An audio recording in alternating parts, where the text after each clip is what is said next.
me up with his freaking flyer miles. We have like 18 hours to record 8 songs. Well, I guess the cat's out of the bag then, isn't it?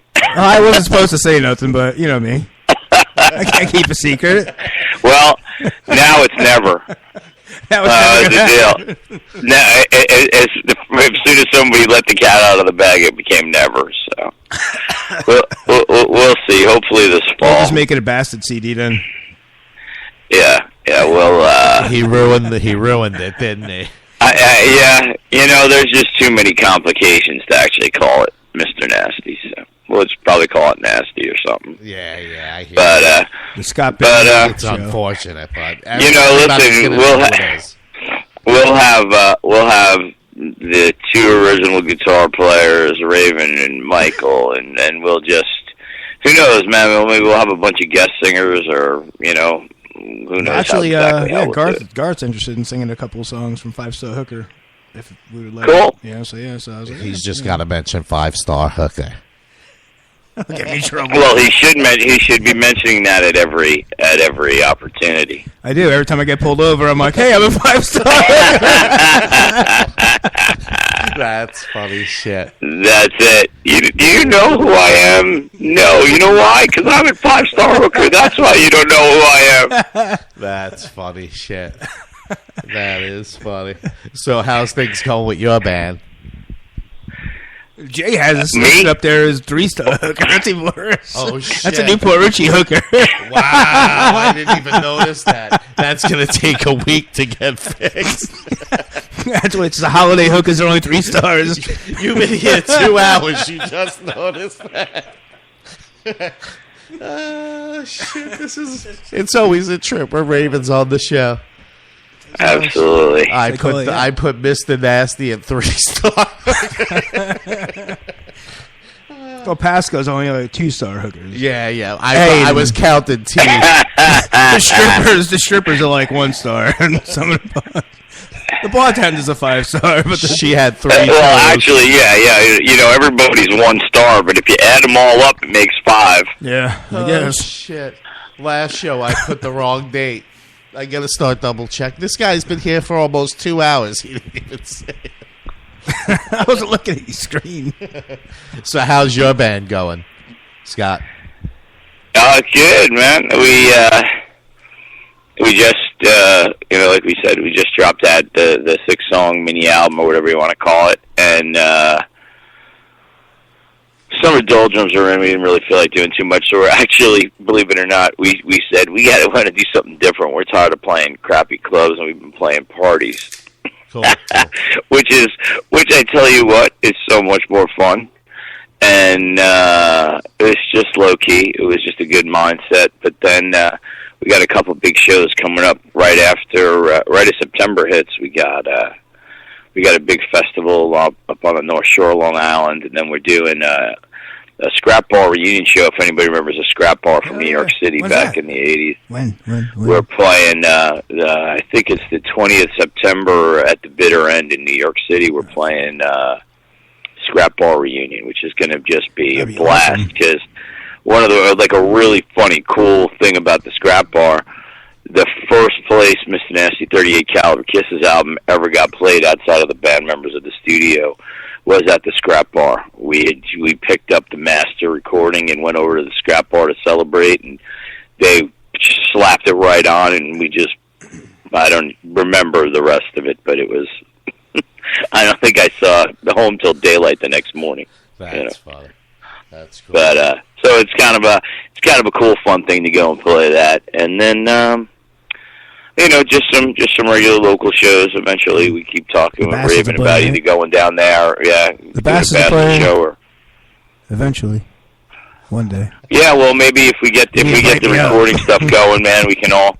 If I can get everybody up here, if you and Steve-O get up to New York, me and Steve-O together in New York, it can't happen. Can't happen. You guys could share a room. It's okay. If we did that once before, it didn't work out right. I threw him out. I threw him out of the bed. He woke up with a funny taste in her mouth. I forget. No, man. I fucking went to go to the bathroom. I come back and he's like naked under the blanket. So I'm like, dude. Mike, man, what's so Go, no, it's okay. We can make this work. That's funny. He told me about the pee in the beer story before. Oh, the toothbrush and the... Oh, God. Yeah. Now, like, I'm watching this in slow motion going, no! Well, maybe. No. Oh, that's funny. That's awesome. Me and Mike love each other. There's nothing better than watching the two of them interact because they hate each other so much. It's spectacular. That's funny. And they just constantly are torturing, teasing, and then abusing each other. It's pretty funny. we fucking all chipped in for that drumhead. Remember the drumhead story? Oh, God. We chipped in for this drumhead, this chrome Mr. Nasty Skull drumhead for Mike. We're like, it's cool. You're playing in two bands. He's playing in Grimjack at the time, I think, or whatever he was. Yeah. He still had a couple gigs left. We were like, don't use that bass drum head when you play with them. Take it off, cover it with paper. I don't care what you do, but don't use it. So me, D, and Scott go to Sparks or something, and they're playing, and he's out there with that fucking skull on his bass drum head. So the next show next Nasty show, D's like, do it. Do it. So I'm like, at the show, I'm going to fucking throw my bass right through that bass drum head. So the whole fucking show, D's in my ear every 2 seconds. Do it now. Do it now. Like the little fucking devil on my shoulder, So I took my bass, I spun around, and I shot it right through the bass drum head. My bass is sticking through his bass drum head. Mike comes jumping over his drum set trying to beat me up and shit. Punching the me. two of them are bitch slap fighting each other on stage. We had it all on videotape, and fucking Dee's brother Johnny taped Megadeth over to something, like live in fucking Budokan or something. We watched it. No kidding. We watched that video about 100 times in one night. We watched that sequence over and over and over again. I think it was 3 days before I could stand up straight. I had my balance back because I laughed so hard. My equilibrium was off for days. It's still probably the funniest real-time thing I ever saw. Oh, the funniest thing is when we gave Tammy down the Mr. Nasty shirt, and you said you were going to give him the shirt, and then we're going to stage dive. And I walked down the stairs, and you jumped, and nobody caught you. I jump off the stage in front of him. God, it's a tiled floor. Who the hell tiles a floor in front of the stage? I hit that thing, man. I went flying. I punched a kid in the head, knocked him out cold, landed on my head, knocked myself out cold. For about the third time in a 2-month period, I knocked myself out. I had to go have a freaking brain scan from that. That was hysterical. They still thought they were getting dime bagged, man. It was hysterical. It was like a couple of weeks after that, It wasn't far. It wasn't that long after, that's right. Like we came walking up the side stairs while they were playing. Pussycat was playing. And they didn't know what the fuck was going to go on, Tammy looked at us like, oh, fuck, Just his face, man. Well, how fast was he going to run in his S&M boots and his skirt? It wasn't like he was getting away. And Danny was annihilated. I think, God, we probably scared him straight up. Yeah, it was pretty funny. But they all finished the gig in the Mr. Nasty shirts, which is great. We still have some cool pictures of Tammy with that. Yeah, definitely. Yeah, Raven posted every once in a while, right? I post every so Yeah. The cigarette, the beer, and the Nasty shirt. Yeah. I wore that shirt when I was... I did one of those stupid reality shows. I had that shirt on. I'm still convinced that's why they hated me. It always worked for us. Exactly. If we wanted to be hated, all we had to do was mention we were in Mr. Nasty, and we were hated instantaneously. I was telling Raven I got into fights over that shirt because it said Chico's bail bonds on the back. Yeah, You definitely got to reprint those.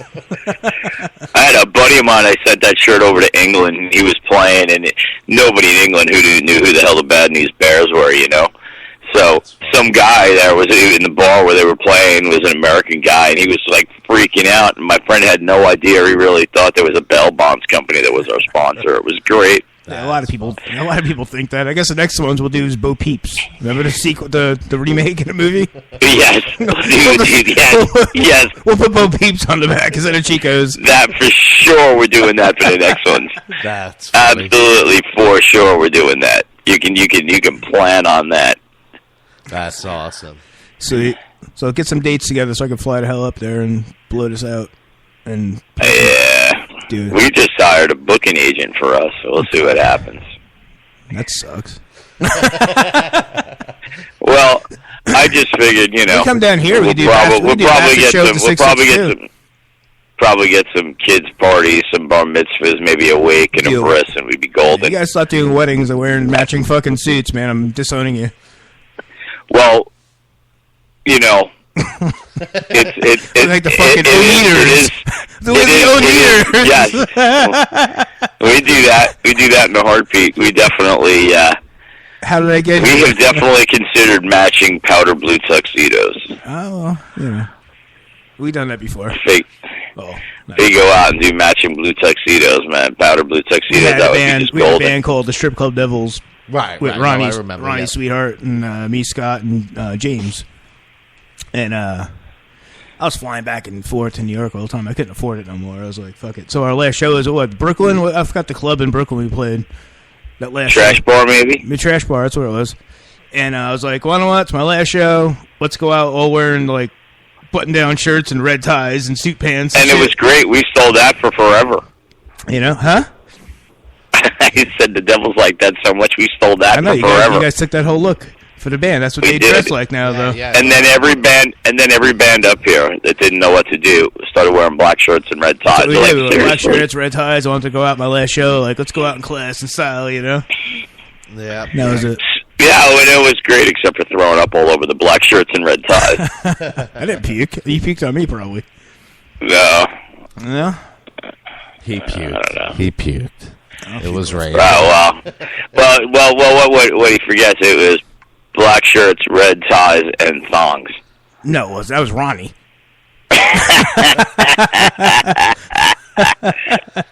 That was Ronnie. Oh, man, every time there was a good show, he could find a way to ruin it. Yeah. That's funny. What's he up to now? Anybody know what he's doing? He's in Nowhere, Arizona, living a life of crime. Yeah, he took the story of the words for bleeding out and tried to live them. He went and lived them out. Well, you have bleeding out on your thing, don't you? Yeah, I'm sure. Well, that was lyrics, and that song is exactly Ronnie's life right now, I think. He's a good guy. I don't know, man. He just ended up on the wrong side of me after all that, you know, when that band fell apart. So yeah, that's why I don't really know where he is, to be honest. I don't think Ronnie knows where he is, to be honest. No, I think his deal with the witness protection program was not to let me know where he is. Yeah, I mean he pops on my page once in a while. He'll say a comment. You know? Yeah, I see he posts every once in a while something, but musically I don't know where he's not doing nothing. Oh, shame. Actually, who was it? Was it you, Raven? Wasn't it you? No, who was it? What's the guy's name from Bangtanga? Who, Joe Lestat? Yeah, didn't he tell us he was playing with an Alice Cooper cover band or something? Probably. That's the best thing he could do. I mean, seriously, he's perfect for it. Really? I mean, yeah. Ronnie's a perfect Alice Cooper remake guy, you know? Yeah, well, I would have never guessed that. Oh, yeah, Joe Lestat, the lead singer from Bangtanga, was like, I hang out with Ronnie all the time. He's sober, which I don't believe. And dude, it's hard to believe, man. I said it to guys. I love the honesty. Anything below 0.2 is sober for him. Yeah. I mean, God, he outdrinks me 3-1. Definitely. I'm still laughing at the 3-star hooker thing. Dude, I'm in Holiday, Florida. What else would it be? I should have wrote 3-tooth. 3-2, 3-star. No, I thought 3-star was. Would you bring your own condom hooker? That's funny shit. But a lot of good things came out, even though, you know, Ronnie's not in the bands or whatever anymore. But a lot of good, you know, material came out of it. You guys created a whole nother band that's still going. So. It was. There's. You know, listen, it is what it is. You know, not every band stays together and works out. But yeah, man, it was cool. It was, you know, it's a shame we recorded really a whole album, and really the only thing that ever saw the light of day in that form was Bleeding Out. Yeah. But some of the, you know, a lot of those songs became the start of the Heartless Devils, which was really cool. Right. Yep. You So. guys are still going strong, so that's awesome. Hell yeah, they're kicking ass. I fucking Yeah, man. It's James and I have been playing